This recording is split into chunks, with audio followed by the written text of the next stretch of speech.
सभी लोग सेवा करो, सेवा से इधर उधर मत, तुम्हारा निशाना सेवा ही है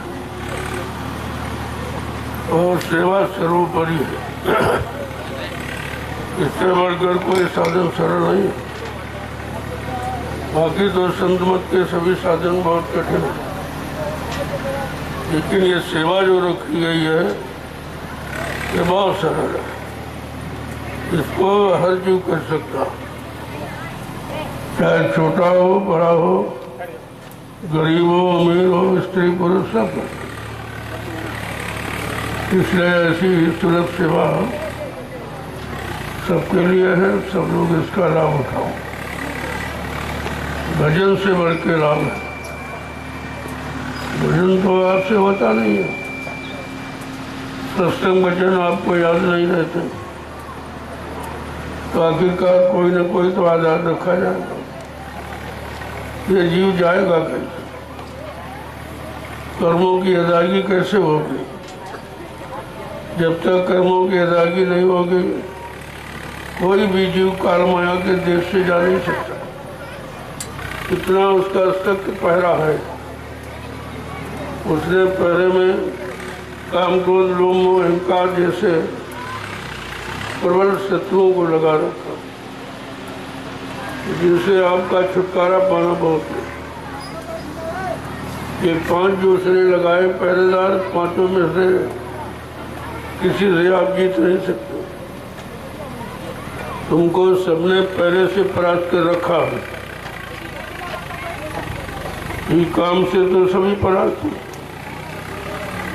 आपने सब पर अधिकार जमा रखा और काम भाव किसी से वो निकलने नहीं देता। 24 घंटे रखा और जीवन के अंतिम श्वास तक रहता। जब तक शरीर में अन्न का एक टुकड़ा जाएगा, ये काम मौजूद रहेगा। लेकिन संतों ने इसको जीतने के लिए ये परमार्थी सेवा का आधार रखा।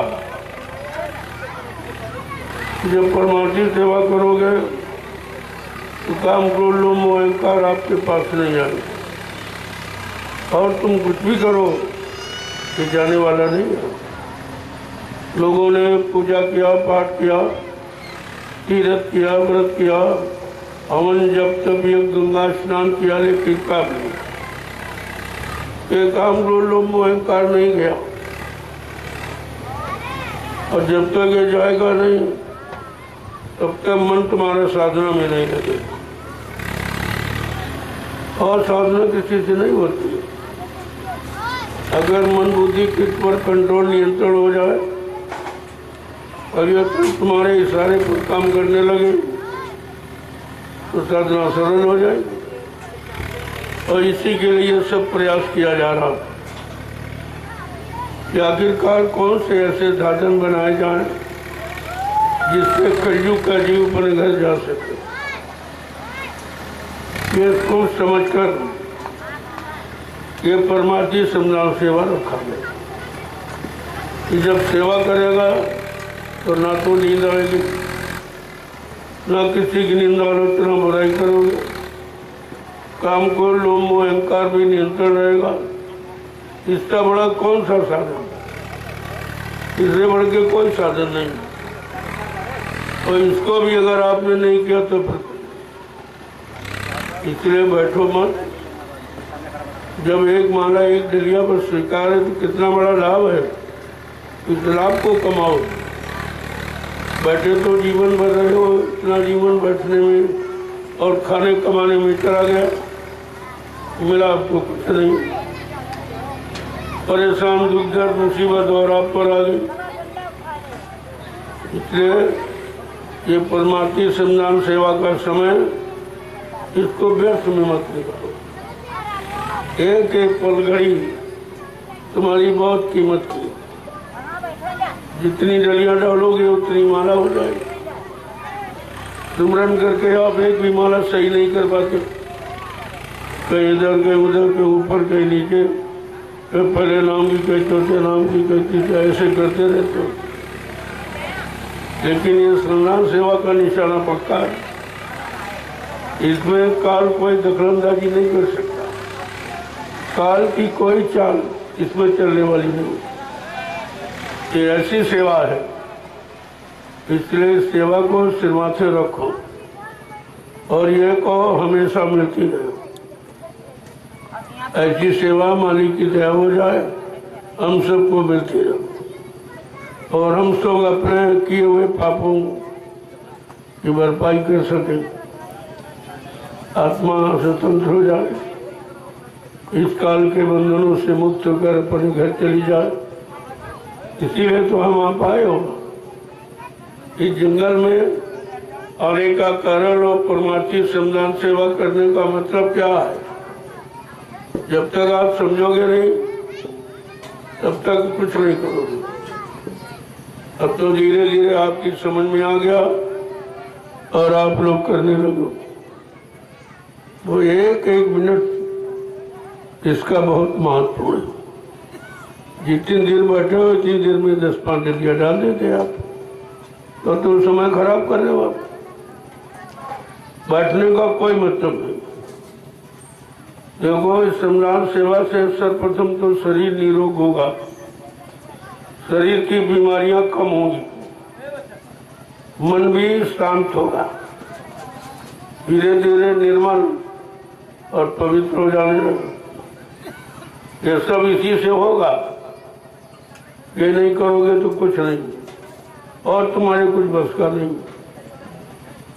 ये मिट्टी सिर पर रखना, यानी सिर पर रखे तमाम जन्मों के कूड़ा कचरा, गंदे कर्मों का जो ढेर आपने जमा किया है, वो धीरे धीरे इसी मिट्टी से उतरेगा। क्यों? ये मिट्टी 88,000 ऋषियों की पवित्र भूमि है। 88,000 ऋषियों ने जो तपस्या की है, ये तपोभूमि है। इसका ये लाभ है, लेकिन लाभ कोई ले नहीं पाया। किसी को मालूम नहीं है। कितने गांव बस गए, लोग खेती बाड़ी सब करने लगे, लेकिन तपोभूमि का जो असली लाभ है वो इनको नहीं मिला, क्योंकि वो लाभ तो संत महापुरुषों के अधिकार में है। जब संत आएंगे तो भूमि का अंत बताएंगे, इस भूमि का लाभ बताएंगे, इस भूमि पर रहने का लाभ, सोने का लाभ, अब जाल सेवा करने का लाभ क्या है, तो धीरे धीरे सब आपकी जानकारी में आ जाए। इसलिए आप उठो और चुपचाप अपने निशाने पर लगो। जो 3 देर बैठ के समय खराब करोगे, उतनी देर में 10 बार लिया तो आप गाली दो, तो 10 माला आपकी हो जाएगी। वैसे अला माला तुम्हारे बस की बात नहीं है। कभी सोने लगते हो, कभी एक माला पर दूसरे करने लगे, दूसरे नहीं तो चौथी करने लगे। इस तरह से आपका समय बेकार जाता। ये सब देखा गया कि जो कमजोर है, इसके बस का और कुछ नहीं। तो चलो ऐसा एक बीच का रास्ता निकाल दिया जाए, उस रास्ते पर चलकर इनको अपनी मंजिल में पहुंचा दिया जाए। तब ये संत महापुरुषों ने परमार्थी सम्मान सेवा का आधार रखा और कहा इसमें आपका कोई स्वार्थ नहीं। वैसे जो भी काम करते हो सब में स्वार्थ रहता है। खेती करते हो तो कहते भाई अन्न ज्यादा हो, आमदनी हो तो बाल बच्चे पल जाएंगे। देश दुनिया का काम करते हो मान सम्मान अधिकार के लिए, लेकिन ये सेवा जिसमें काल माया का कोई भी अंश नहीं, जरा सा भी, क्योंकि दयाल प्रभु ने सोच करके हम सब गंदे कमजोर जीवों के लिए सेवा रखी है। अब मैं आपको इस सेवा पर विचार करना चाहिए और हिंदुस्तान में कहीं चले जाओ, कोई धार्मिक मिशन हो, राजनीतिक पार्टी हो, लेकिन परमार्थी श्रमदान सेवा न कोई कराता है, न किसी को मालूम है कि कितना बड़ा लाभ तुम्हें दिया जा रहा। इसलिए इधर उधर मत जाओ, तो बस अपना निशाना बना लो कि हमें परमार्थी संविधान सेवा करनी है, हमें आदेश पालन करना है। लाभ क्या होगा वो मालिक के हाथ, उसकी भी कोई इच्छा आपको नहीं। कृष्ण भगवान ने अर्जुन को यही उपदेश दिया था, तुम कार्यस कुरेस माँ फलेस कदाचन। अरे भाई तुम काम को करो और फल की इच्छा मत करो, वो तो मैं आपको दूंगा ही, लेकिन अपने अंदर इच्छा कामना वासना मत रखो कि कुछ मिले। ये शिक्षा कृष्ण भगवान की, आज उसी शिक्षा का आधार आपको मिला है। आपका इस सेवा में कोई स्वार्थ नहीं है कि हमको मजदूरी नहीं मिल रही, हमको सम्मान नहीं मिला, हमको कोई पद नहीं मिला, आपको किसी तरह की आपकी इच्छा। यही एक काम ऐसा है जीवन में जिसमें तुम्हारी कोई इच्छा नहीं, और बाकी सब इच्छाओं के साथ। ये कितना बड़ा काम पर समझो, जब समझोगे तो सब समझ में आ जाएगा, और इतना सरल है कि सब लोग कर सको। बशर्ते इसमें कोई किसी तरह की बातें मत तो क्या अपने काम में लग जाओ, और धीरे धीरे ये जो और पास में थे इसलिए आपको सोडेलिया का इशारा किया गया था। सोडेलिया डालो, और जितनी ज्यादा डालोगे उससे ज्यादा डालो, मतलब 100 से कम नहीं, 100 से कम में तुम्हारे फल में कटौती हो जाती है। इसलिए 100 से ज्यादा डालने की कोशिश करो दूरी के अनुसार। अब कोई दूरी भी ज्यादा दूर नहीं डालना है आपको, तो बड़े प्रेम प्यार मोहब्बत सेवा के भाव से एक दूसरे से मिलना जुलना और अपनी गलतियों को महसूस करते रहना, ये आपको बहुत बढ़िया मौका मिल गया है, इसका लाभ उठा लीजिए। जब जब संत जगत में आवे, खोज भाग उनके ढींग जाओ, हाजिर रहो गिरो चरणों में, करो बंदगी निर्दिन ये आदेश संत। जब संत जगत में आवे तो खोज भी तलाश करके उनके पास, तो आप खोज तो नहीं सकते हो, तलाश भी नहीं करते, न की आपने, क्योंकि आपके पास पहचान नहीं भाई कौन संत है कौन असंत है, और किसी ने पहचान आपको बताई भी नहीं। संत सहन दुख परहित लागी, और पुरदुख है वह संत भाग। ये पहचान कि संत दूसरों के दुख को दूर करने के लिए आते हैं, उनके दुख अपने ऊपर ले लेते हैं और उनको सुख प्रदान करते हैं। ये संतों की पहली पहचान है। ये पहचान आपको संत गोस्वामी जी महाराज जिन्होंने रामचरितमानस रखा, उन्होंने पहचान बताई कि भूलत तर संत कृपाला, परिहित सह दुख विपद पिसारा। जैसे पृथ्वी सबका भार लेती है, और पृथ्वी पर अच्छे बुरे पाप कर्म भी आप करते हो, तमाम तरह की गंदगी फैलाते हो, लेकिन धरती माँ आपसे कभी किसी तरह की इच्छा नहीं रखती और न आपको सजा देती। इसी तरह कहा कि संत महापुरुष जीवों के दुख तकलीफ और पापों को अपने ऊपर लेकर और जीवों का काम करते रहते, उनका ये काम है। अब आपको सोच लेना चाहिए ऐसा क्यों है।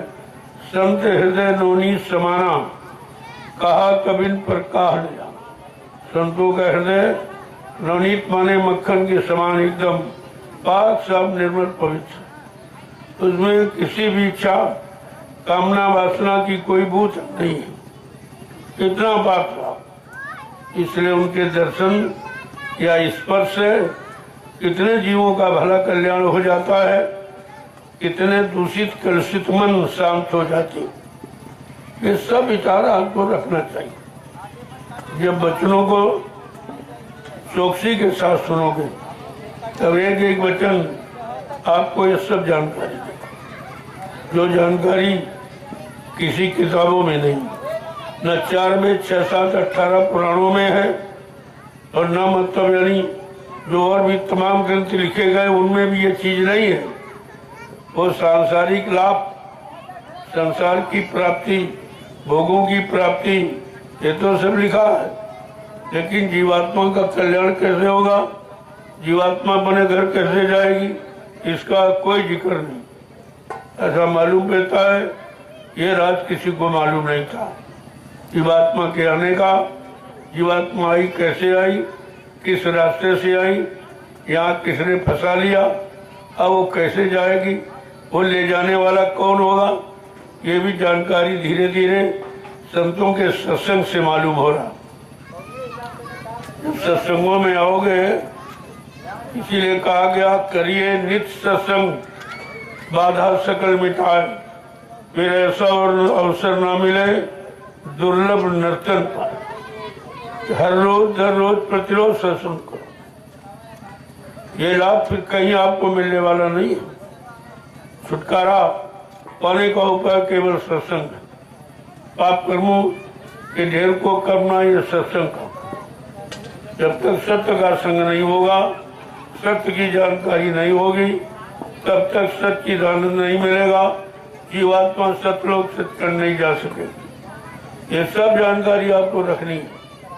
धीरे धीरे सत्संग के माध्यम से ये सब आपके कान तक पहुंचाया जा रहा।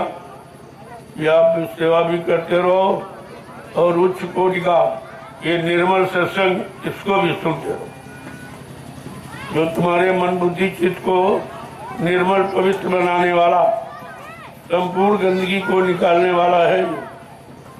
ऐसा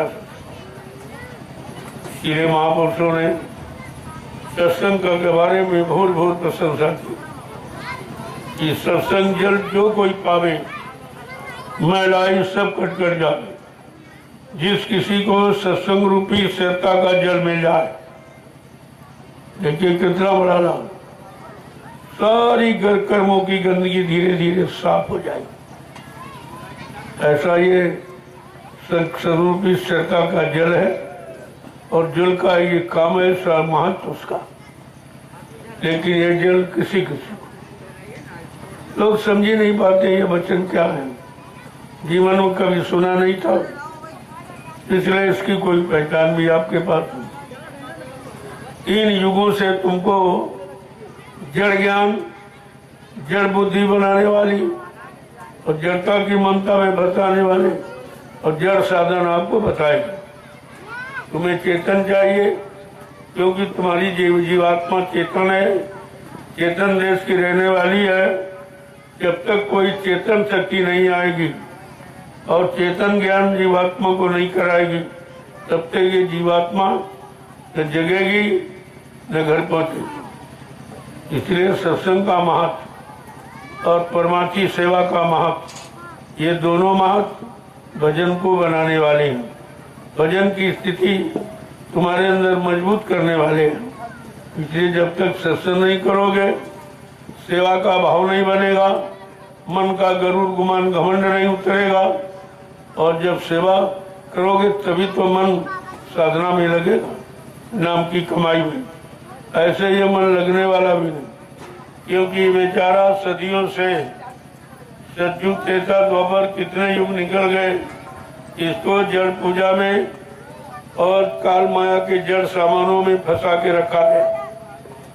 अब ये जड़ता की तरफ इसकी ममता हो गई, अब इतनी ममता बढ़ गई है कि जड़ता के बगैर अब ये अपना कोई काम नहीं समझता कि होगा। लेकिन जब संत आए, उन्होंने जड़ चेतन का महत्व बताया कि उसने क्यों बनाई है जड़। आज जड़ चेतन ग्रंथि पड़ गई, यद्यम रखा छूटत कठ नहीं। जड़ चेतन बैठ लगा इसको, यहाँ बैठा उसको। जानती न तांती कुछ बैठ गई पीछे, इनको हटाओ, क्या जाने सत्संग। सेवा लगा इसको, सुनाई नहीं दे रहा, बीमार हो के थप्पड़ इसके।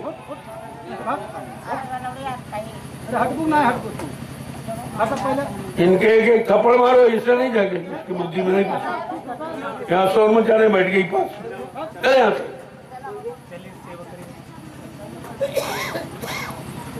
तो काल माया की जड़ता को बताने के लिए महापुरुषों ने रामचरितमानस की रचना की। ये जड़ चेतन का ज्ञान कैसे हो, ये जड़ बुद्धि लोगों के अंदर से कैसे निकलेगी और चेतन की तरफ कैसे जाए। तो कहा जड़ चेतन ग्रंथि पड़ गई, यद्यम रखा छूटत कठिनाई। अरे अभी जड़ जीव इनकी क्या समझ में आवे। सत्संग तो कानों से वहां भी सुना जा सकता और सेवा अलग से कर लेंगे, 2 लाभ है, लेकिन इनको मालूम ही नहीं कुछ नहीं क्या जाए। यही जड़ बुद्धि ने इनको फंसा के रखा और अब भी इनकी समझ में नहीं आ। इनको ये जड़ चेतन की बात सुनाई ही नहीं देती, इतने बहरे हो गए हैं, इनके कान इतने खराब हो गए हैं कि ये जड़ की बात सुनते सुनते सुनते अब चेतन बात इनकी समझ में नहीं आ रही कि चेतन क्या होता। लेकिन काल माया ने ये जड़ के साथ चेतन क्यों जोड़ा, चेतन की क्या आवश्यकता थी। का अपने जीवों को फंसाने के लिए, अपना राज्य चलाने के लिए, अपनी व्यवस्था बनाने के लिए उसने चेतन के साथ जड़ को जोड़ दिया। गोस्वामी जी महाराज ने उनको स्पष्ट किया, स्पष्ट कर दिया उसको। देखो कि जड़ चेतन ग्रंथि पड़ गई, जड़ चेतन ग्रंथि पड़ गई, यद्यप रखा छूटत कठ नहीं। कि जड़ चेतन की गांठ काल माया ने लगाई जीवों को बहकाने और फंसाने भरमाने के लिए। कहा ये झूठ है, लेकिन जीव की बस की बात नहीं कि इसे खोल ले इस गांठ को, क्योंकि ये गांठ लगे बहुत युग निकल गए। अब जब कोई गांठ लगा लो, अगर पानी डाल तो फिर और सख्त हो जाती। वैसे काल माया ने गांठ भी लगाई और काम क्रोध लोभ मोह अहंकार का छींटा मार दिया। अब इतनी मजबूत हो गई है कि जीव की बस की बात नहीं कि इसे खोल सके। तब कहा ऐ संत मत के प्रेमियों, बहुत होशियारी के साथ पराये देश में, पराये राज्य में, पराई व्यवस्था में आप बहुत समझ के रहना। पराधीन सपने सुख नहीं, दूसरे के अधीन रहकर स्वप्न में भी आपको सुख नहीं मिल सकता। पराधीन तो पराधीनता ही, इसी पराधीनता को गुलामी कहते हैं, दास्ता कहते हैं। अब जीव बेचारा इंद्रियों की गुलामी में, इंद्रियां भोगों में फंस गई, भोग ने मन को फंसा लिया। वो कैसा फंसाने का सिस्टम बनाया काल माया, ये विधि तौर तरीका उसका देखिए आप।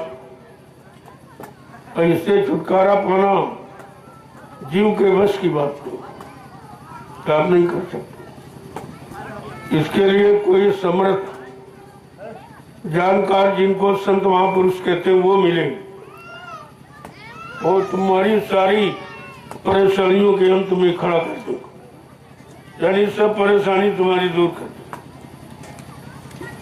अब जब मिले तो आप उनको भी नहीं समझ पाए। उन्होंने इतनी मेहनत की, चलो जीव बुला है, बिछड़ा हुआ है, बहका हुआ है, चलो उसके रास्ते पर लाके खड़ा कर दिया जाए, तो उनके वचन तुम्हारी समझ में नहीं आए। इतना भी कोशिश की जाए, किसी की समझ में नहीं आ रहा। और वचन रोज फरमाए जाते, यहाँ प्रतिदिन इस तपोभूमि से आपको संदेश ही मिलेगा, आपकी सुख शांति पाने के साधनों की जानकारी मिलेगी। यहाँ कोई लोभ मोह लालच का संदेश नहीं है, किसी चीज की इच्छा वासना कामना की का मतलब यानी कोई संदेश। ये जीवों के हित लाभ पात्र वो संतों ने समय समय पर जारी किया। हमें आपको भी सोचना समझना चाहिए कि हम अपने जीवन का कल्याण अगर अब भी नहीं कर पाए तो फिर ऐसा अवसर ये संतों के समागम का नहीं मिलेगा, क्योंकि संतों का काम सबके लिए हो। बाकी सतियां आई उनमें अपना पराया रहा, अपनों का काम किया और दूसरे का नहीं किया, लेकिन संतों में अपना पराया कुछ नहीं, सब अपने हैं। कहते नहीं, सभी जीव अपने ये भाव सबों में भरती है, कोई गैर नहीं, सब अपने हैं ये भाव सबों में भरती है। ना कोई जाति पाति है, ना कोई धर्म धर्म है, और ना मतलब किसी तरह का मतभेद है। ये सब मालिक के बनाए जीव है, लिहाजा उसके नाते सब ये भाई ही तुम्हारे। लेकिन ये भी बात लोगों ने अभी तक नहीं समझ पाए कि सब भाई है, क्योंकि परमात्मा ने सबको बनाया, वो बनाने भी भला परम पिता एक ही है, दूसरा नहीं है। जब एक ही पिता है तो हमें आपको सोचना चाहिए कि हम उस पिता का कहना माने, उस पिता के अनुसार चले, उस पिता जो नियम कानून सिद्धांत बनाता उसका हम पालन करें। अब तो आप पिता के प्यारे हो सकते हो और पिता तुम्हारा काम करेगा जब तुम पिता के आदेश हुकुम का पालन करोगे। धीरे धीरे धीरे धीरे ये व्यवस्था अब सारे देश में फैलती जा रही। लोगों को मजबूर होकर इस तपोभूमि पर आना ही पड़ेगा। कोई ऐसी भूमि नहीं विश्व में जहाँ पर 88,000 ऋषियों ने तपस्या की। इतनी बड़ी संख्या में ऋषि मुनियों ने मिलकर तपस्या की हो ऐसा कोई स्थान नहीं, इसीलिए इस स्थान का चुनाव किया गया। अब धीरे धीरे सब इस स्थान की तरफ भगने लगे, लेकिन काम भगने से नहीं बनेगा, काम करने से बनेगा। अब काम करना उनको मालूम नहीं है, वो वही पुरानी पद्धति जो काल माया की बनाई हुई वो यहाँ पर रहना चाहते। कहते कार्यालय बना दो और ये बना दो, ये बना दो, ये झंडा लगा दो, ये बना दो। इससे क्या होने वाला? हिंदुस्तान में कितने कार्यालय बनाए, कितने झंडे लगाए, कितने बैनर पोस्टर लगाए, क्या हुआ? ये कोई काम यानी करने की या सफल होने की कोई व्यवस्था है?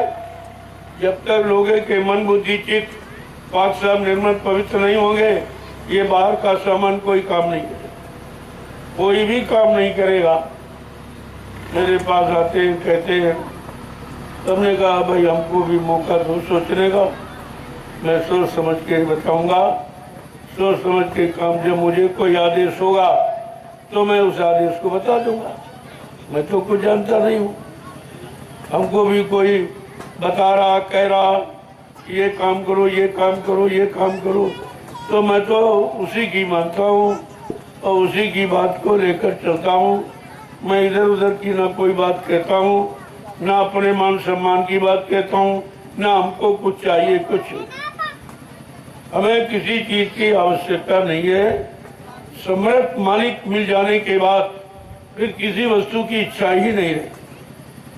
आपको बात ये समझनी चाहिए, मिला आपको भी मालिक, लेकिन आपने उसकी कदर नहीं की, उनको जाना माना पहचाना नहीं है, उनके वचनों को याद नहीं रखा, हुकुम आदेश का पालन नहीं, जबकि तारीख बाई तारीख आपको बताया गया और उसी तारीखों पर कितने बड़े बड़े सम्मेलन, कितने बड़े बड़े कार्यक्रम, सत्संग ये सब किए गए और चायन यानी 3 महायज्ञ साकेत किए गए, जो आज तक धरती पर किसी ने कर नहीं पाया। और कहा बच्चा भी चौथा युग बाकी है जो सतयुग के आगमन का हो। चौथा यज्ञ जो सतयुग आगमन का हो, उसकी पहचान भी बताई। वो सतयुग साकेत महायज्ञ एक छोटी सी नदी के किनारे बियाबान जंगल में, जहाँ कोई रेल मोटर का साधन नहीं होगा, कोई गांव बस्ती नहीं, कोई बाजार नहीं होगी, उस स्थान पर 10 करोड़ प्रेमी इकट्ठा हो। अब 10 करोड़ प्रेमियों के लिए जगह चाहिए, कहाँ इकट्ठे हो जाए? और किसी की उधर जरा सा भी बुद्धि नहीं गई कि आखिरकार 10 करोड़ जीवों के लिए कोई न कोई व्यवस्था तो होनी चाहिए। कुछ नहीं, मान सम्मान के भूखे ये असली बात को भूल गए। जब 10 करोड़ प्रेमी आएंगे तो कहाँ खड़ा करो, या तुम कहाँ खड़े होगे? जो सतयुग साकेत महायज्ञ में है, तो तुम कहाँ खड़े होगे और ये गुरु परिवार कहाँ खड़ा होगा? उसके लिए तो किसी के दिल दिमाग में कोई बात नहीं। सब चुपचाप बैठे हैं ये झूठे मान सम्मान के चक्कर में। कहेंगे ये कराएंगे चौथा तो हमको लाभ मिल जाएगा, कोई कह रहा सतयुग ले आएंगे हमको लाभ मिल जाएगा, कोई रहा कोर्ट कचहरी करेंगे तो बाबा जी आएंगे। अरे भाई कोर्ट कचहरी से आए, क्या कोई मुलजिम है? वो किसी ने उनको पकड़ा है या किसी ने कहीं बंद किया है? ये सब तुम्हारा व्यर्थ का चिंतन और इससे कुछ होने वाला नहीं। क्या महापुरुषों के कोर्ट यानी मौजूद करेगा तो कोर्ट कचहरी बड़ा हो गया, महापुरुष छोटे हो गए? अरे इतनी बात को ध्यान में तो रखो कम से कम। ये काम कोर्ट कचहरी का नहीं है, ये सब झूठा काम करने वाले हैं और ये सतयुग लाने वाले हैं, तो उनको कोर्ट कचहरी कैसे लाके खड़ा कर देगी? विचार करिए आप पहले हमारी बात पर। मैंने शुरू से आपको इशारा किया है, ऐसा महापुरुष कभी धरती पर आया ही नहीं जिसको किसी की जरूरत नहीं है, सारी व्यवस्थाओं का भंडार लेके आया है और किसी कोई व्यवस्था बनाने में किसी के सहयोग की आवश्यकता नहीं है। फिर भी हमें आपको ये मौका दे रहे हैं कि कलयुग के इतिहास में अपना नाम लिखा लो, अभी मौका है। क्योंकि हर युग का इतिहास है, जो शक्तियां आई तो सबने भाई लोगों को रखा, पात्र बना के उनके द्वारा काम कराया, इतिहास ही बताता। लेकिन कलयुग का इतिहास ऐसा नहीं है। फिर भी सम्राट मालिक ने हम सबको एक मौका दिया कि चलो अन्य युगों की भांति भक्तों में तुम्हारा भी नाम हो जाए, तुमको भी शामिल कर लिया जाए। लेकिन अपनी मनमुखता जाहिर मत करना, अपनी दुनियावी बुद्धि लगा के फिर तुम उनके दरबार में टिक नहीं सकते हो। वो दरबार एकदम निश्चल, जिसमें किसी तरह की कोई भावना, कोई कामना, कोई इच्छा लेकर व्यक्ति नहीं आएगा, सफल होगा। इसलिए ये रास्ता बिल्कुल अलग है और अभी किसी के समझ में नहीं आ रहा, न राजनीतिक लोगों के समझ में, न धार्मिक लोगों के समझ में, क्योंकि सच्ची राजनीति वो जानते नहीं, ये सच्चा धर्म नहीं जानते, इसलिए इनके बस का नहीं कुछ। अब ये सिलेंडर होने ही वाले हैं। कुदरत एकदम सख्त नाराज है। इनके झूठे वादे, झूठे शपथ समारोह, ईश्वर को साक्षी करके बोलना फिर कुछ न करना, ये सबसे बड़ा यानी पाप है और ये सबसे बड़ा अपराध है और इसकी सजा इनको मिलेगी। क्योंकि जब जब इनको मौका मिला तब तब ये झूठ बोले, तब तक झूठी शपथ खाए, झूठा वादा किया और किया कुछ नहीं और किया तो उल्टा किया। ये तो सजा के पात्र हैं, इनको कुछ मिलने वाला नहीं है। इसलिए आप लोग बड़ी समझदारी के साथ इस संदेश को सुनिए और ये संदेश कहीं नहीं हो रहा, इतना स्पष्ट कोई नहीं कहेगा और ये चीज किसी को मालूम भी नहीं। जो आज आप सुन रहे हो ये संदेश सारे देश में जाएगा, सब लोग इस पर विचार करें। बड़े बड़े ज्ञानी ध्यानियों की बुद्धि फेल हो जाएगी, ये संदेश क्या कह रहा है, ये किसकी तरफ जाने का संकेत कर रहा है, ये सब आपको बताएगा। धीरे धीरे मैं तो अपने काम में लगा हूँ, मुझे किसी की बात सुनने की फुर्सत नहीं। तो मेरा काम हो जाएगा तब तुम्हारी भी सुन लूंगा, लेकिन हमें मेरे पास समय नहीं। लोगों ने कहा वो निंदा कर रहे हो बुराई का, भाई हमारा विषय नहीं है। निंदा आलोचना बुराई करना और सुनना मेरा विषय नहीं है। मेरा तो विषय ही अलग है। वो परमार्थ का रास्ता है जिसमें अपना कोई स्वार्थ न मान का, न सम्मान का, न अपमान का, ये कोई अंदर प्रवेश नहीं कर सकता। वो मेरा सिद्धांत है। इसलिए इस सिद्धांत को जन जन के कान तक पहुंचाना ये भी मेरा कर्तव्य है, ताकि वो खराब समय जो आ रहा उसमें ये लोग न कहें भाई किसी ने बताया नहीं था कि खराब समय आ रहा, आप लोग जाग जाओ, अच्छे बन जाओ, अच्छे खान पान में आ जाओ, अच्छी संग सोबत में रहो, अच्छे कर्म करो तो तुम्हारा जीवन अच्छा हो जाए। हम ये कहने के लिए किसी को रखेंगे नहीं। मैं 12 वर्ष से लगातार ये संदेश पूरे हिंदुस्तान में प्रसारित कर रहा हूँ और किसी तरह का कोई लोभ लालच नहीं, कोई कामना इच्छा नहीं है काल माया के सामान की। आपको ये सब ध्यान में रखना चाहिए। आपने सब कुछ कहा लेकिन मैंने कुछ नहीं कहा। मैंने आपको कभी गलत नहीं कहा, कभी किसी की निंदा आलोचना बुराई, न किसी धर्म की, न किसी संस्था की, न धार्मिक पुरुषों की, किसी की। हाँ, सच्चाई को जरूर बताया। अगर सच्चाई या सत्य बोलना आलोचना है तो फिर सत्य का स्थान ही नहीं कुछ। अरे भाई, सत्य तो कहना ही पड़ेगा। अच्छे बुरे की बात नहीं है सत्य कहना, इस सब के लाभ का। भले कुछ देर के लिए आपको खराब लगे क्योंकि आप सत्य में हो नहीं झूठ में हो, तो झूठ बोलने वाला कभी सत्य को पसंद नहीं करेगा या सत्य बोलने वालों को कभी अपना नहीं करेगा। पराया कहेगा, उससे राग द्वेष रखेगा, ये तो करेगा वो, लेकिन सत्य तो सत्य ही है। इसे कौन हटा सकता, कौन मिटा सकता। भले थोड़े समय के लिए आप किसी आवेश में आकर कह दो कि नहीं सत्य कुछ नहीं, लेकिन समय आ रहा है सत्य अपना परिचय देगा। ये सतयुग की बात जो बाबा जी ने की है, ये सत्य समय के आगमन की बात है। तो सत्य समय कब आएगा? जब सारा मानव सत्य ही देखने लगेगा, सत्य सुनने लगेगा, सत्य बोलने लगेगा, सच्ची जगह चलकर जाने लगेगा, हाथों से सत्य सेवा धर्म करने लगेगा, मन से सच्चा संकल्प विकल्प करने लगेगा और बुद्धि से सच्चा निर्णय लेने लगेगा। आखिरकार वो समय कब आए? वो समय सत्य का हो। उसी समय को सत्य का समय कह लो या सतयुग का ना कह लो, एक ही बात है। यदि सतयुग कोई आदमी का नाम नहीं है जो आप पकड़ के ले आओगे। सतयुग माने है व्यवस्था।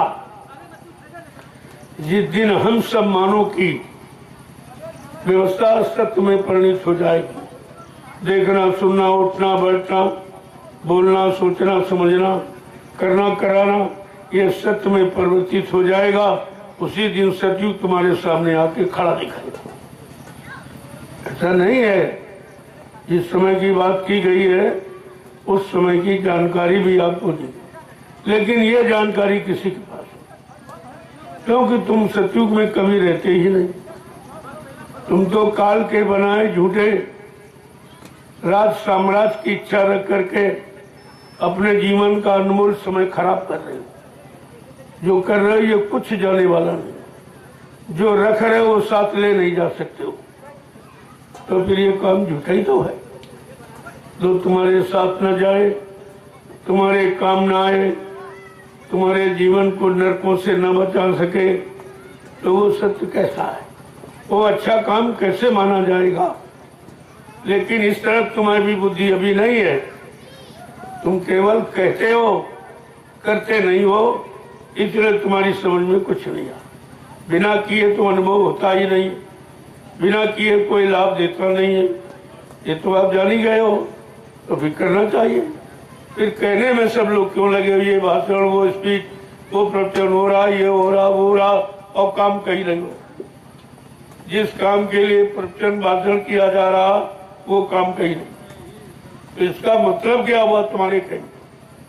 इतना नेता है 70 साल से भाषण ही दे रहा, जितने महात्मा सब प्रवचन ही कर रहे हैं, न धर्म रहा न राज्य रहा, दोनों चीजें चली गई।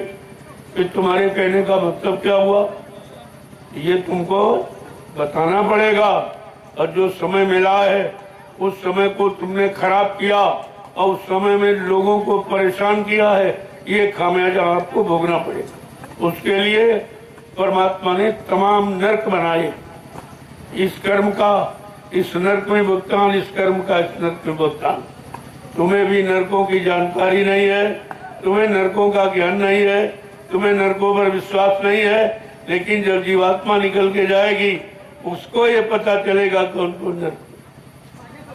संत महापुरुष त्रिकालदर्शी होते हैं, उस भविष्य वर्तमान को देखने वाले, वो बराबर देखते रहते हैं ये जीव कौन सी करनी कर रहा, उस करनी का परिणाम किस नरक में भोगना पड़ेगा जाके, वो सब देखते रहते। तभी तो मृत्यु लोक मंडल पर आकर जीवों को सचेत करते, ये बुरा मत करना, नहीं तो बुरे कर्म की सजा बहुत बड़ी। अच्छा करना, अच्छा बोलना और अच्छा भोजन, जो मानवीय आहार है आप करना, तो तुम्हारी बुद्धि और चित्त और मन खराब नहीं होने पाएंगे। ये सब उन्होंने समझाया और आज भी आपको समझाया जा रहा। मानना न मानना ये तुम्हारा काम है।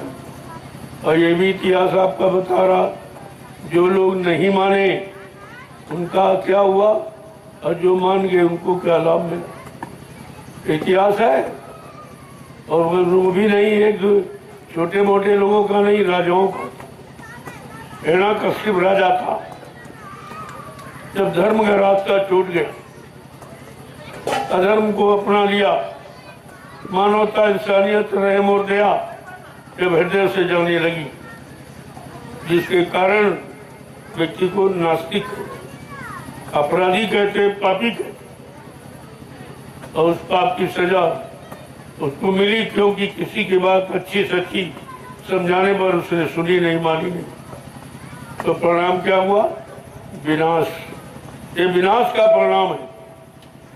जब त्रेता युग आया तो इतना बड़ा विद्वान धरती पर नहीं था। भूते न भविष्य थे, उत्तम कुल पुलस्त करना थी, शिव बिरंची पूजे वो भांति।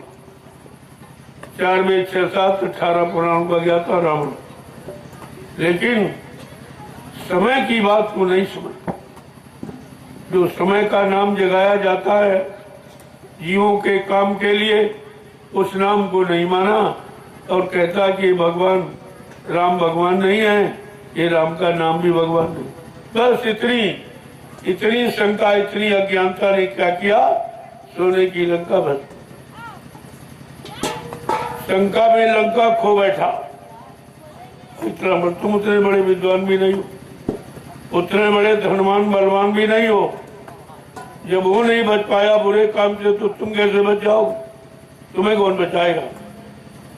कलयुग का जीव तो सबसे अच्छा होना चाहिए हमारी दृष्टि से, क्योंकि कलयुग के जीव को अच्छा बनाने के लिए 3 युगों का इतिहास लिखा रखा, उसका परिणाम भी रखा। अगर उसको आपने पढ़ लिया, जान लिया होता, तो कलयुग का जीव सबसे अच्छा होना। लेकिन ये सबसे खराब क्यों है, इसने किसी युग की बात नहीं मानी, किसी युग के सच्चे संदेश को नहीं सुना, इसलिए इसका समय खराब हो गया। अब उससे बचने का कोई रास्ता नहीं है। जो तुम कह रहे हो पूजा पाठ तीर्थ व्रत दान हवन जप या गंगा स्नान, इससे बच जाओगे, तो ये बचाने का रास्ता नहीं है। यही तो तुम्हारे अंदर बुद्धि नहीं आई। ये है जड़ पूजा, ये चेतन को कैसे बचाएगी या चेतन ज्ञान कैसे तुमको देगी, ये जड़ पूजा। जड़ पूजा का मतलब जो मौजूद न हो उसकी पूजा, उसके यानी मुर्दे की पूजा करना, ये जड़ पूजा कहलाता। और सब तुम यही कर रहे हो। पूरे देश में 3 युगों से जड़ पूजा हो रही है, लिहाजा उसका परिणाम भी आपके सामने आ गया। इतना खराब समय कभी नहीं, तो फिर पूजा नहीं किया था। और वही पूजा अच्छे काम के लिए होती है, शांति लाने के लिए, सुख लाने के लिए होती है, सबको अच्छा बनाने के लिए होती है। तो यहाँ ये सब खराब क्यों, सब मांसाहारी शराबी क्यों हो गए, सब दूषित कर्मों में क्यों फंस गए, गंदे खान पान में फंसकर अपनी मनोबुद्धि क्यों खराब कर ली और खराब कर्म क्यों करने लगे? क्या इस पर आपने कभी विचार किया बैठकर? इस पूजा ने तुम्हारा कौन सा काम ठीक किया? किसी काम को नहीं बताया पूजा, और किसी काम को करके भी नहीं दिखाया। तो संतों ने पूजा का विरोध नहीं किया, आलोचना नहीं की, बल्कि उसका अर्थ बताया। इस शरीर इंद्रियों से जो पूजा करोगे तो शरीर इंद्रियों को लाभ मिलेगा, आत्मा से पूजा करोगे तो आत्मा को लाभ मिलेगा। ये तो सीधा रास्ता इसमें, यानी मतलब निंदा आलोचना की क्या बात? चाहे दोनों कर लो चाहे एक कर लो। जो शरीर इंद्रियों से करोगे, पूजा पाठ, तीर्थ व्रत, दान हवन, जप, गंगा स्नान, उससे क्या मिलेगा? मान मिलेगा, सामान मिलेगा, सम्मान मिलेगा।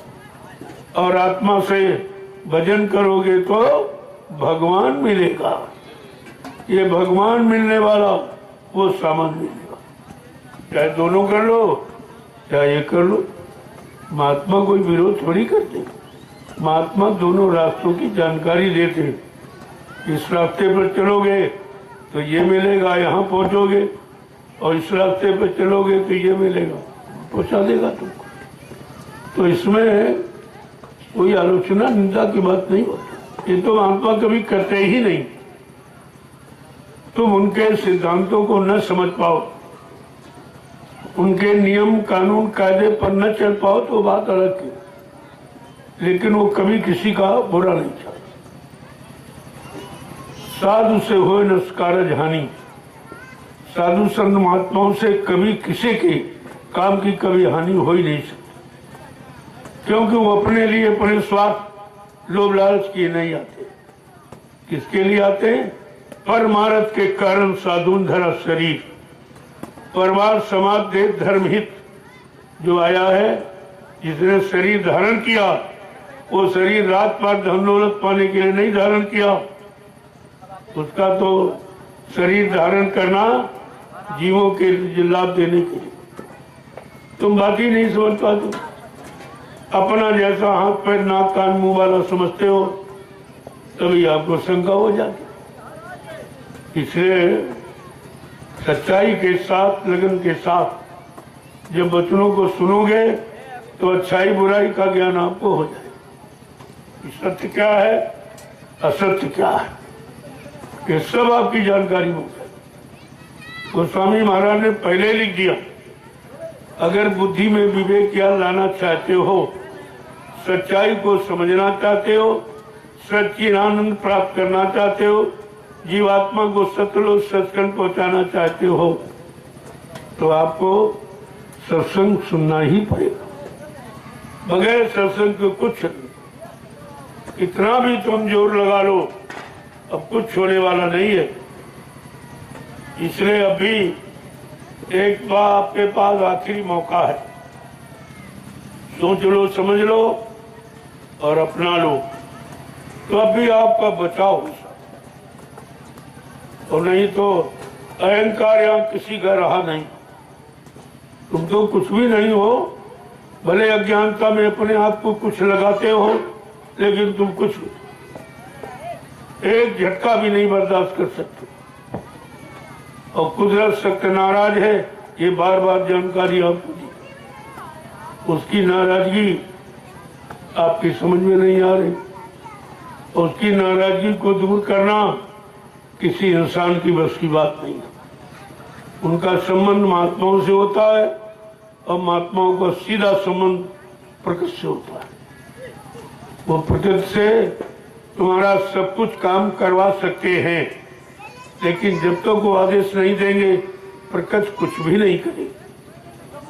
और तुम अगर अपने आप को बड़ा समझते हो तो आदेश देख लो, देखे। तुम्हारा आदेश तो जनता नहीं मानती है, तो मतलब प्रकृति से क्या बात? उसका तो तुम्हारा वहां कुछ पहुंच ही नहीं सकता। इसलिए एक एक वचनों को संभाल के रखो। ये वचन तुमको हर तरफ से बचाने का काम करेंगे। ये वचन कोई स्वार्थ लोभ लालच या स्वार्थी लोभी लालची बनाने के लिए नहीं है संतों के वचन।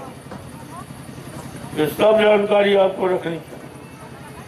कितने दिनों से लगातार वो वचन आपको सुनाए जाते हैं जिससे आप मुसीबत, आपत्ति, बीमारी, महामारी, लड़ाई झगड़ा, दैवी प्रकोप, दुर्घटना, अकाल मौत से आपका बचाव। तो हमेशा आपसे कहा यहाँ कोई लोभ लालच की बात, यहाँ से किसी से कुछ लेना नहीं देना। लेने वाले तो सभी हैं, देने वाला कोई नहीं। और देने वाला देता और लेना वाला राक्षस होगा। जब दो ही चीज है, देवता और राक्षस। अगर देने वाला देवता है तो लेने वाला राक्षस हो गया, और अगर लेने वाला देवता तो लेने वाला राक्षस। ये बात समझनी चाहिए। खाली मुंह से कह देते हो, विचार नहीं करते। अरे जो वचन मुंह से निकालो, एक एक वचन पर पहले विचार कर। वाणी ऐसी बोलिए मन का आपा खोई, औरन को शीतल लगे आपो शीतल। ये है वचन वाणी की परख। अगर परख विचार करके बोलते हो कि हमारी वाणी से लोगों को कोई तकलीफ ना हो, किसी तरह का कोई लोगों में शंका संदेह बोल भ्रम न हो, कोई गंदगी ना आने पावे, तब तो आपके वचनों का बोलना ठीक। अगर तुम्हारे वचन भी हो रहे हैं और लोग खराब भी हो रहे, आज यही हो रहा। इतनी धार्मिक किताबें सुनाई जा रही लेकिन कोई धार्मिक नहीं बन पाया, सब अधर्मी बनते जा रहे। कोई शाकाहारी नहीं बन पाया, सब मांसाहारी शराबी बनते चले जा रहे। कोई अच्छा सच्चा ईमानदार नहीं बना पाया, सब बेईमान लूटपाट करने वाले ये सब बढ़ते जा रहे।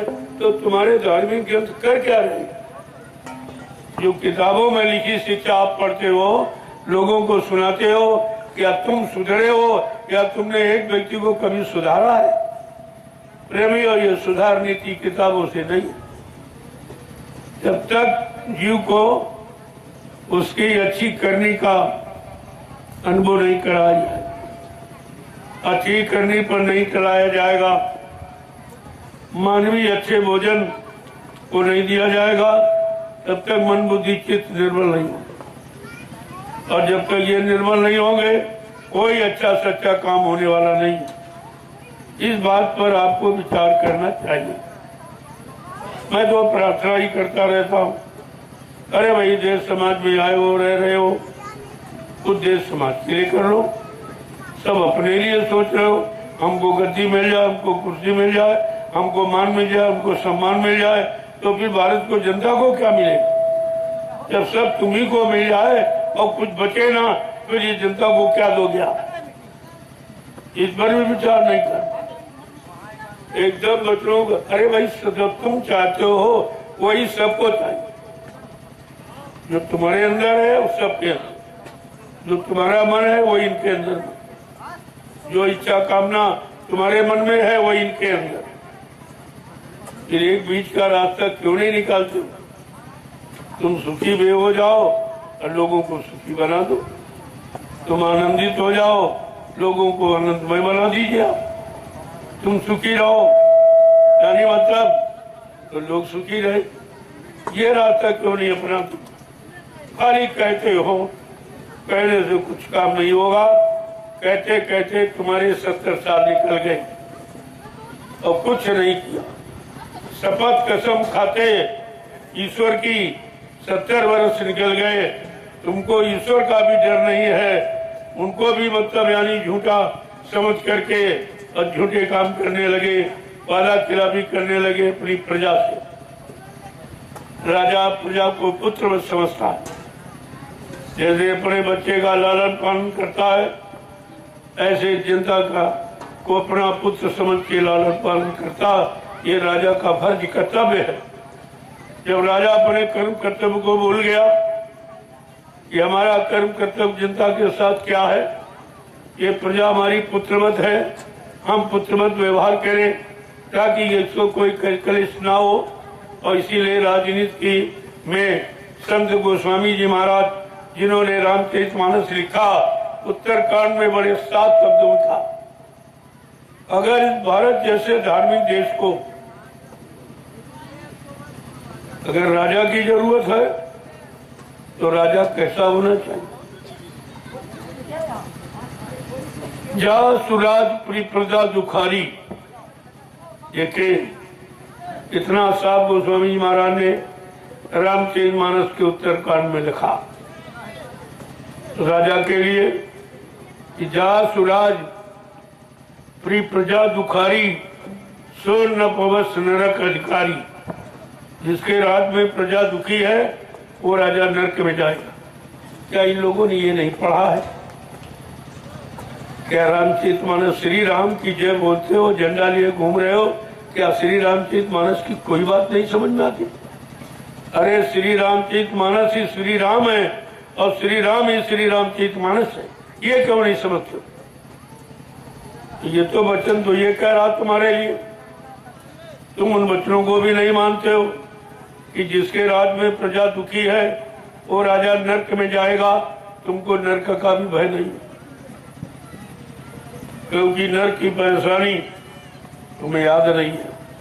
कितने नरक भोग के आए हो, परेशान होकर आए हो।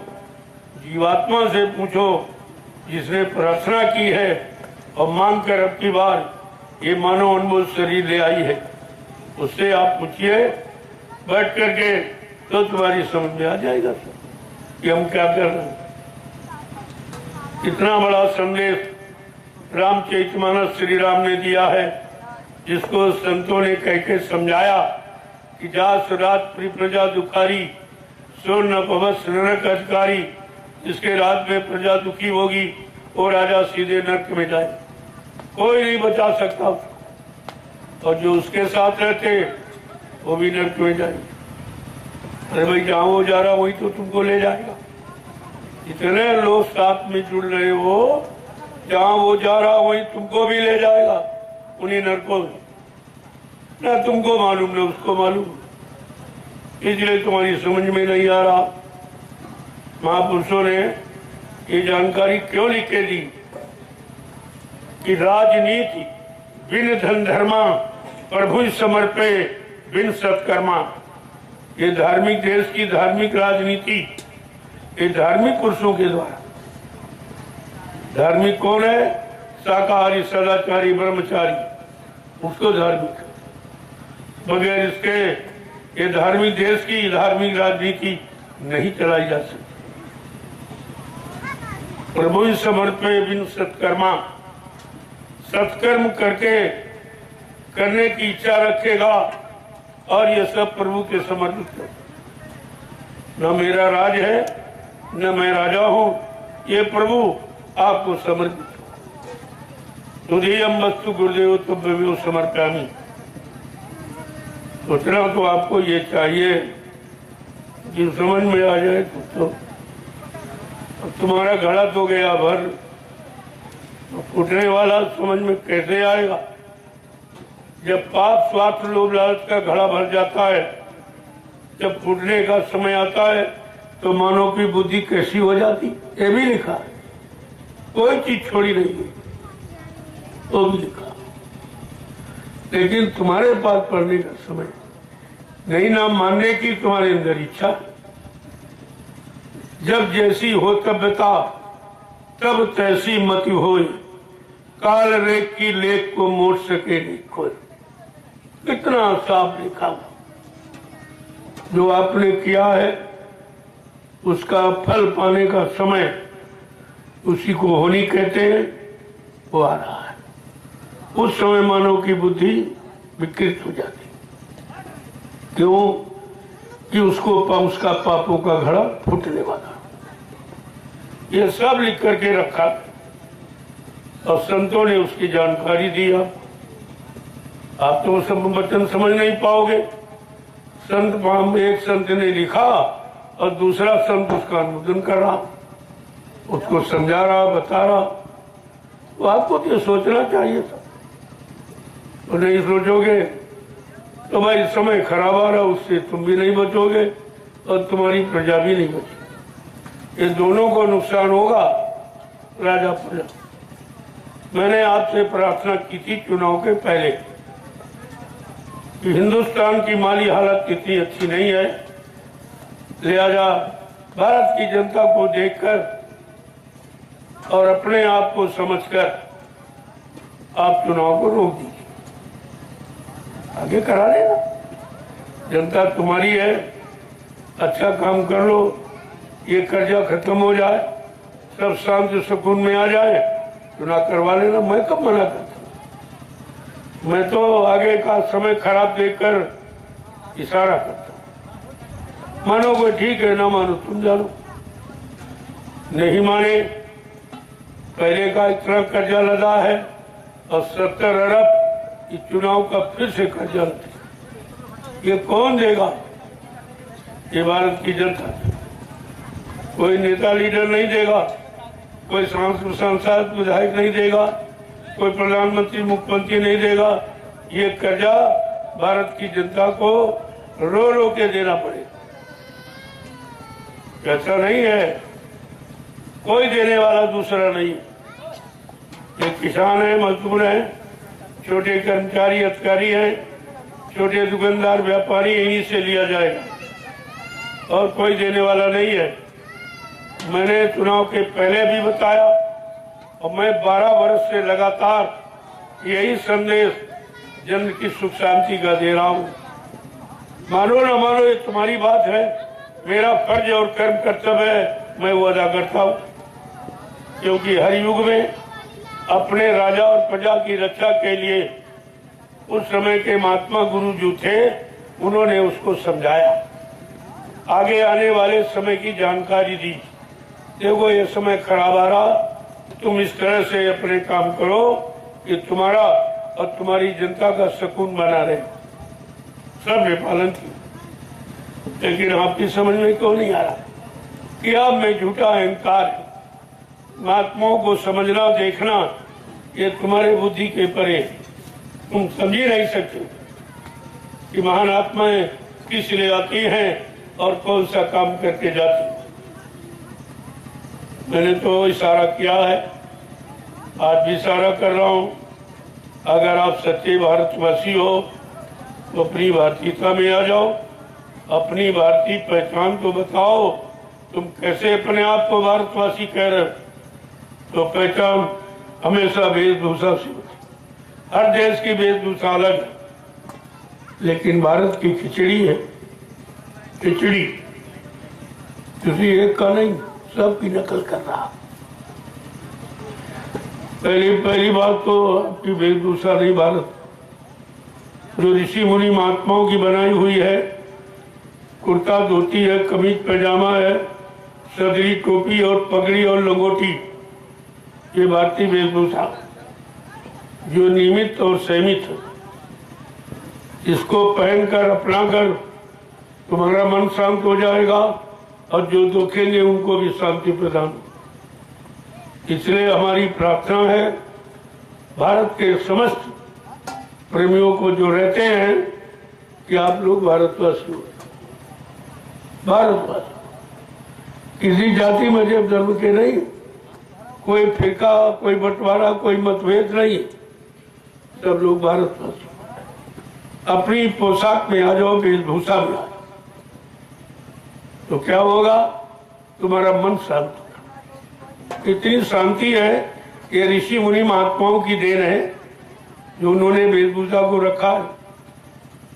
ये पैंट पत्रों, ये अंग्रेजों की पोशाक। तुम अंग्रेजों की बात तो करते हो, अंग्रेजियत तुम भी नहीं छोड़ पाए हो। तुम भी अभी गुलामी स्वीकार किए हो, बगैर गुलामी में तुम रह ही नहीं सकते हो, इसलिए तुम्हारे संदेश का कोई प्रभाव नहीं पड़ेगा। मैं बार बार कहता हूं कि आप भारतीय वेशभूषा में आ जाइए, भारत देश की गौरव गरिमा को बढ़ाओ, अपने देश को आगे बढ़ाओ, उज्जवल भविष्य करो, क्योंकि भारत विश्व का गुरु था और फिर होगा, इसे कोई रोक नहीं पाएगा। ये मैं चैलेंज के साथ कह रहा हूं, लेकिन उसका समय निश्चित है। समय के पहले लोगों को सुधरने का मौका, कहने का मौका, सोचने का मौका, समझने का मौका दिया जा रहा, ताकि कोई ये न कहे कि महात्माओं ने हमको समय नहीं दिया। आपको समय दिया गया? मानो ना मानो, करो ना करो, तुम्हारी बात। फिर परिणाम से आप बच नहीं पाओगे। तुम जो शक्ति इकट्ठा की है वो मेरे पास पैसा है जो चोरी से, जनता की चोरी अपने बताया तुमने? किसी नेता ने, किसी राष्ट्रपति, प्रधानमंत्री, मुख्यमंत्री ने, किसी सांसद, विधायक ने बताया कि मेरे पास कितना धन है? और तुम्हारा सब ले लिया, तुम्हारा जायदाद सब ले लिया। कितना रुपया है, कितना सोना है, कितनी चांदी है, कितनी जमीन है, कितने मकान है, कितने बच्चे, सब तुम्हारे होंगे और उनका तुम्हारे पास कुछ नहीं। ये कैसा प्रजातंत्र? क्या इसी को प्रजातंत्र कहेंगे? प्रजा राजा एक ही भाव में, अंतर नहीं है। प्रजातंत्र का मतलब कि प्रजा ही राजा है, लेकिन ऐसा नहीं। वो कहने के लिए है, प्रजा को तो कोई अधिकार ही नहीं है, न बोलने का, न सोचने का, न कहने का, न रोने का, न आंसू पोंछने का, कोई न न्याय मिलने का, न सुरक्षा, न महंगाई, न गरीबी, न बेरोजगारी, कुछ भी अधिकार नहीं है। फिर ये कैसा प्रजातंत्र है? अरे ये भी आपको बताना पड़ेगा। समय किसी को माफ नहीं करता। वो समय आ रहा है, आपसे भी पूछा जाएगा आपने कितनी बार शपथ ली है ईश्वर को साक्षी बना करके, लेकिन आपने किया क्या? अपनी कर्म कहानी देखो। ये जो आपने कर्म किए हैं वो तुम्हारी बही बन गई कर्मों की। उस बही के अनुसार सजा मिलती है। तुम्हारे पहले बड़े बड़े राजे महाराजे आज भी नरकों में पड़े, जमराजा की जूतियों की मार खा रहे, उनको कोई बचाने वाला नहीं है। क्या तुम्हारा कुछ और है? अरे इसको तो समझो, अपने भारतीय इतिहास को समझो, इतिहास के गौरव गरिमा को समझो, तब तो ठीक है। नहीं तो मनमानी यहाँ किसी की नहीं चली, किसी की भी कोई नहीं मनमानी कर पाया। तो किया तो उसी तरह का उसको दंड का भुगतान करना। जय गुरुदेव, जय गुरुदेव, जय गुरुदेव। तो मेरी एक ही प्रार्थना है भारतवासियों से, आप अपनी भारतीयता पहनावे पोशाक में आ जाओ, वेशभूषा में आ जाओ, तो तुमको भारतीय बनने का, कहने का गर्व हो जाए। और अपने भारतीय खान पान जो ऋषि मुनि महात्माओं का बनाया हुआ शाकाहारी, सीजनल अनाज, सीजनल दालें, सीजनल सब्जियां, फल फूल, मेवे, दूध, मक्खन, मलाई, घी, इसको कहते हैं सात्विक आहार। यह है भारत का आहार।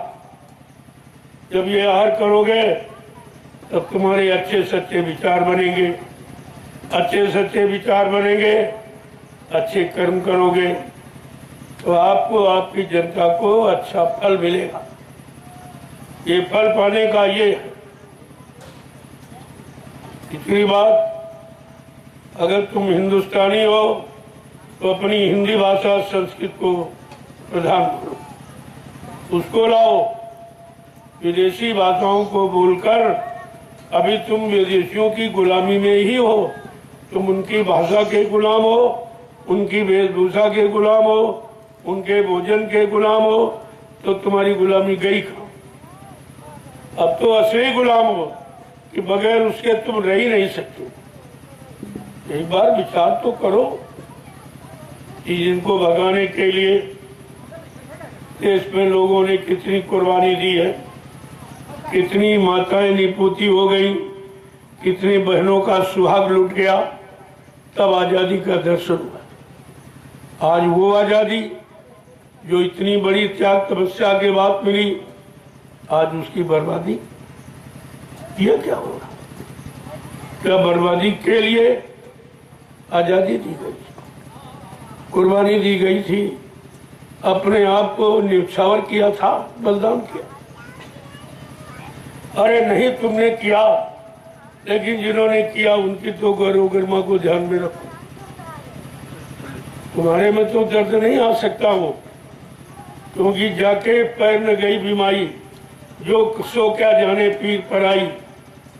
तुमने तो कुर्बानी दी नहीं है, तुमने तो मतलब यानी खून खराबा अपना कराया नहीं है, अपने सुख को न्यौछावर किया है।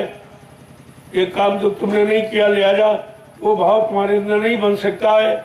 लेकिन देश के नाते और भारतीय बनने के नाते उनको मानना ही पड़ेगा, उनकी गौरव गरिमा का ध्यान रखना पड़ेगा, नहीं तो आगे की व्यवस्था बिगड़ जाएगी। फिर इस तरह कभी कोई कुर्बान होने के लिए तैयार नहीं होगा और देश की गौरव गरिमा कम हो जाएगी। इस पर आप विचार कीजिए। मैंने प्रार्थना की है, इस पर राज्य के लोग, धर्म के लोग, सब लोग इस पर विचार करें। मैं सबसे प्रार्थना रूप में कह रहा हूं, क्योंकि देश को अब इसकी जरूरत है। बगैर ये जरूरत पूरी किए देश को कोई भी माई का लाल खुशहाल नहीं बना सकता। ये मैं चैलेंज के साथ कह रहा हूं। इसलिए आप लोग मेरी प्रार्थना स्वीकार करो तो आपके लिए अच्छा रहेगा। नहीं मानो न मानो, खुशी आपकी। हम मुसाफिर हैं, कल अपने घर जाएंगे। हम मनवाने नहीं आए, हम प्रार्थना करने आए, ताकि देश अपना है। हम सब देश के निवासी, हमारी जन्मभूमि है। इस भूमि को प्रणाम करो जिस पर आपने जन्म लिया, और सारा जीवन जो तुम्हारी आधार बन के रही है, इसको नित्य प्रति प्रणाम करो। और ये कहो कि माँ, हमसे कोई अपराध न होने पावे, कोई गलत काम न होने पावे, कोई हिंसा न होने पावे, तुम्हारे पर छाती पर कोई खून न बहने पावे। इस तरह की शपथ आपको लेनी चाहिए। ये शपथ सच है, बाकी तो झूठ। वो तुम रोज ही दोहराते हो, कागज के पन्नों पर लिख दिया, उसको पढ़ के दोहराना, ये शपथ। ये शपथ नहीं है। शपथ का मतलब शांति का पथ, रास्ता, सद्व्यवहार का, सत्कर्म का, सदाचार का, उसको कहते हैं सतपथ। अभी तुमने समझा ही कहाँ इसको कि शपथ का मतलब था कि कागज पर लिख दिए और उसको पढ़ दिया और ईश्वर को ये साक्षी कह गए, क्या शपथ हो गई?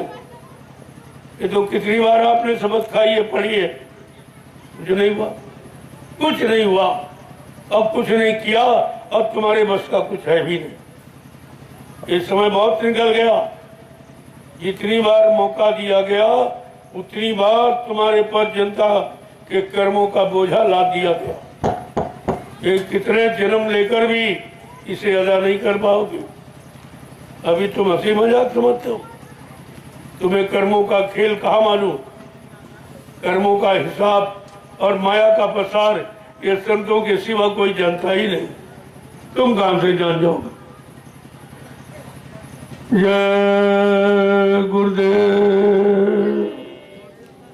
जय गुरुदेव,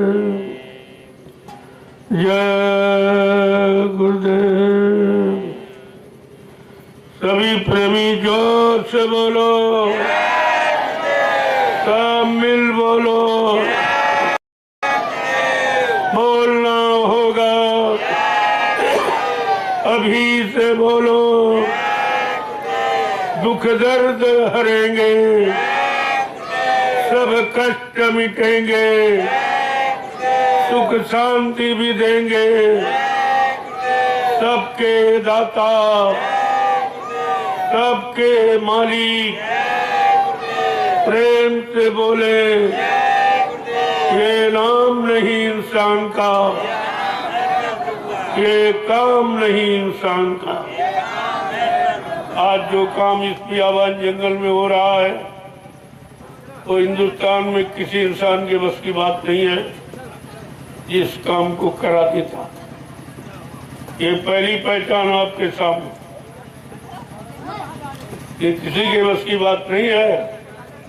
इन जंगलों को साफ कराना, ऊबड़ खाबड़ जूम को समतल भूमि बनाना और उस पर एक अच्छे काम करने का प्लेटफॉर्म तैयार करना, ये ऐसे नहीं बनाई जा रही। ये तुम्हारी सुख शांति और तुम्हारे अंदर अच्छे भाव विचार पैदा करने, ये ऐसा धार्मिक सर्वजन हितकारी ये प्लेटफॉर्म तैयार किया जा रहा है। आगे आने वाले समय में इस पर सभी लोग सभी इसको प्रणाम करेंगे धरती को। ऐसा नहीं है, जो धरती सतयुग का अंकुरण करके दिखाएगी वो धरती कितनी महत्वपूर्ण होगी। क्या कभी आपने इस पर कभी विचार किया है कि बाबा जी ने 1997 में क्या कहा? यही नैमिषारण्य में गुरु पूर्णिमा का कार्यक्रम किया था 10 जुलाई से 23 जुलाई तक 1997 में, और अंतिम दिन कहा बच्चा ये 88,000 ऋषियों की तपोभूमि है, यहीं से सतयुग के अंकुरण निकलेंगे। ऐसे थोड़ी भूमि को ले लिया गया, उनके आदेश का पालन करने के लिए इस भूमि को खरीदा गया। सब लोग जानते ही समझते बेचारे नहीं, उन्हें क्या मालूम, उनको ये कुछ नहीं मालूम। लेकिन जो हो रहा है उनकी दया से, वो दया के बगैर यहाँ कुछ नहीं हो सकता। बिना दया के आप भी नहीं आते और बिना दया के मैं भी कुछ नहीं करता। दया की जरूरत तो हम सबको है। तो इसलिए आप लोगों ने जो कितने दिनों से, कई महीने हो गए, बराबर आपको परमार्थी सन्मान सेवा करते, दिन नहीं रात में भी कर। सबसे महत्वपूर्ण बात यह है रात्रि। आज हिंदुस्तान का इंसान दिन में परिश्रम करना नहीं चाहता, फिर ऐसी कड़ी धूप में जहाँ टेम्परेचर कितना हाई, लोग घर से निकलना अपने आप को सुरक्षित नहीं समझते हैं। वहीं नैमिषारण्य में इतने हजार लोग ये यानी कड़ी धूप में, गर्मी में परमार्थी सम्मान सेवा कर रहे। ये आश्चर्यजनक कार्य कोई करा नहीं सकता। ये ऐसे नहीं कहा जा रहा, किया जा रहा, करके कहा जा रहा, सुन के पढ़ के नहीं कहा जा रहा। आपको भी सोचना चाहिए। अभी तक इस भूमि पर कोई नहीं, कोई देश का जिम्मेदार देखने नहीं आया कि आखिरकार इस भूमि को तैयार क्यों किया जा रहा, क्या काम है, किसकी तैयारी हो रही है, कौन सा लाभ मिलने वाला जीवों को है, कोई इस पर नहीं, ना कोई मीडिया, ना कोई पत्रकार, ये सब बिक गए। ये किसी के बस की बात नहीं है। इस आध्यात्मिक संदेश को लोगों के कान तक पहुंचाएं, यह परमार्थी श्रमदान सेवा की जानकारी सबको दें कि अगर इसी तरह देश के लोग अपना श्रम और परिश्रम और ईमानदारी अपने विभाग में जो जिसको मिला है और उसकी करने लगे तो देश में सतयुग आने की देर नहीं। ये तो करना ही पड़ेगा। इसीलिए आप विभाग बनाते हो और आप मतलब यानी मंत्री संतरी बनाते हो, लेकिन काम तो कुछ नहीं। बनाने का मतलब कोई काम बने, कोई जनता के सुख शांति का, न्याय सुरक्षा, रोजी रोटी का कोई न कोई काम बने तो इनको बनाना ठीक है। केवल कुर्सी दे देना तो क्या काम हो गया? अरे भाई समझो, कुछ आपको समझना चाहिए। समझने का समय आपको दिया गया है, काम करने का मौका दिया गया है। एक बार नहीं, तीन बार ही अवसर दिया जाता कि शायद अब कर ले, शायद अब कर ले, शायद अब समझ जाए, अब समझ जाए, अब चेत जाए, अब जाग जाए। ये 3 बार ये नियम है यहाँ हिंदुस्तान में, त्रिवाचा कराने का नियम।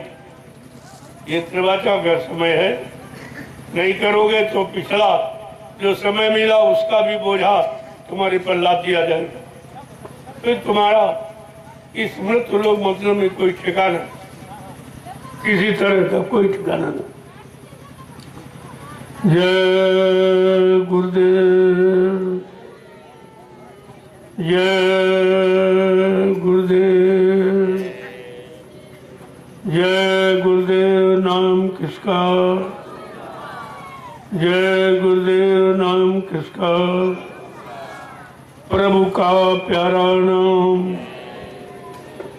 अब आपकी याद की सेवा पूरी हो गई। जो लोग बैठे हैं थक गए हैं, आके प्रसाद ले लें। वैसे 10 डलियां आपको डालना है और आप आके प्रसाद, इसमें से 5 आपकी 5 हमारी। तो मैं तो बुढ़ा हूँ, अब यह शारीरिक श्रम नहीं हो सकता, लेकिन प्रयास करता हूँ आपको जानकारी जो मुझे दी जा रही मैं आपको दे रहा। मेरे पास कुछ नहीं है, किसी का दिया हुआ कोई दे रहा,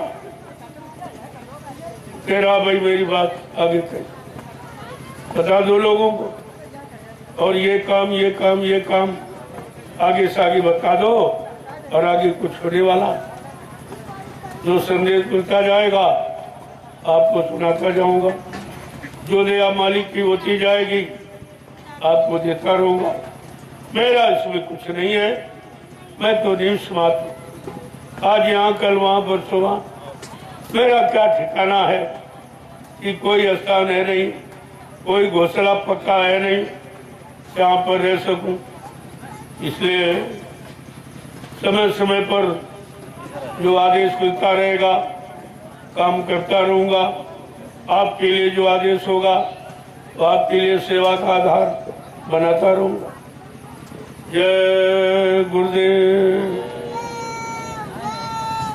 चलो, जो लोग बैठे हैं या नहीं कर रहे हैं या 10 तिलिया का महत्व नहीं समझ पा रहे तो सीधे प्रसाद लो और जाओ भंडारी की तरफ। यहाँ फालतू भीड़ मत करो, यहाँ तो काम वालों की जरूरत है। यहाँ धन दौलत मान सम्मान अधिकारी करने बनने की यहाँ जरूरत नहीं, कुछ सीधी बात है हमारी। और हमको कुछ चाहिए नहीं, जो आप दे रहे हो बिना मांगे बिना कहे दे रहे हो कि हमारा अच्छे काम में लगा दो, तो लगा रहा हूँ, वो काम आपका लगा रहा हूँ, बस इतना। हमको नहीं कुछ चाहिए, मैं क्या करूँ, मेरे कोई बीवी बच्चा तो है नहीं, इसके लिए मैं इकट्ठा करूंगा आपसे झूठ बोलूंगा। हमें कोई जरूरत नहीं है, हमको तुम्हारी जरूरत दिखाई दे रही है, इसलिए लगा हूं कि कितनी जल्दी आपका काम हो जाए। क्योंकि एक रोटी मैं खाता हूँ 24 घंटे में आपकी दी हुई, और ये कपड़े आपने दिए तो पहन लिए। मेरे पास अपना कुछ नहीं, लंगोटी छोड़कर मेरा अपना कुछ नहीं है, ये सब आपका दिया हुआ है। तो सोच रहा हूँ आपकी रोटी खाता हूँ, आपके कपड़े पहनता हूँ, तो आपके काम में लगाऊं, जितनी जल्दी आपका काम हो जाए, बस इतनी बात। और कुछ हमको कुछ नहीं चाहिए, तो आप दे रहे हो, मैं चुपचाप उठाकर तुम्हारे इसी काम में लगा रहा हूँ। इतनी ये जमीन देखो आपकी, हो मेरी नहीं है, मेरे नाम 1 इंच जमीन में, मेरे नाम 1 नया पैसा भी नहीं है, कोई खाता कोई बैंक बैलेंस कहीं कुछ। मैं जैसा बैठा हूँ वैसे हूँ, जब चाहूंगा आप देखते हो उठा के चल देता हूँ, इधर चला जाऊंगा जिधर भेज देंगे, जिधर आदेश कर देंगे उधर चला जाऊंगा। तो जो मेरा तो अपना कुछ है नहीं, मेरा जीवन भी अपना नहीं है, वो किसी को समर्पित है। अब वो जैसा चाहेंगे वैसा काम करा लेंगे, मैं कुछ करने वाला भी नहीं हूँ, न बुद्धि है न विवेक है। अब उनकी दया है, वो दया में कुछ भी करा ले, और हम आपको आदेश देकर वो दया का पात्र बनवा दे, बस इतनी इच्छा है और कुछ नहीं। जय गुरुदेव। अब आप चलो अपनी ये 10 दिलिया का अभियान पूरा करो। अंतिम में कुछ न कुछ वरदान के लिए आपसे जरूर करता हूं। ये असली आदेश है जो सामने हमारे हो। अभी तो आप पीठ पीछे करते रहे, अब ये सामने का आदेश है। 5 अपनी 5 हमारी। मैं तो बुढ़ा हूं, अब ये संदान नहीं। हाँ, मैंने भी अपने गुरु का आदेश मानकर बहुत संदान। तुम उतना नहीं कर सकते हो।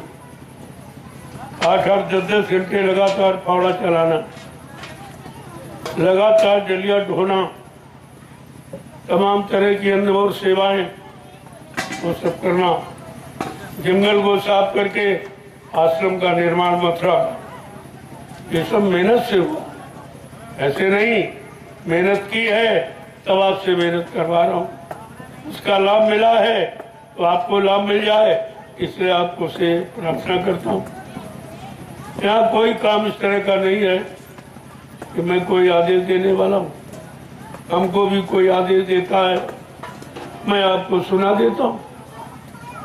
जय गुरुदेव।